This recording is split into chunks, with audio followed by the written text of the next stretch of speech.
This virtual driving, this left-hand side, this little orange button, if you click on this, here you can go clicking for dollars. You know, same idea of you going out there and looking for physically distressed properties, but you can do this from your couch in any market.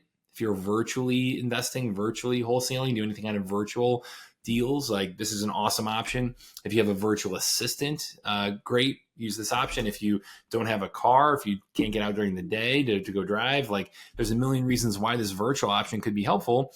And you can click into this and use this in the same exact way. Go clicking for dollars here, right? Use this as a way to go out there and, you know, be able to do deals that, you know, or at least get all the benefits of, you know, physical driving for dollars without actually having to drive around and do all the rest, right? And so if you see a property that's a good lead, great. You got those boarded up windows, right? There we go.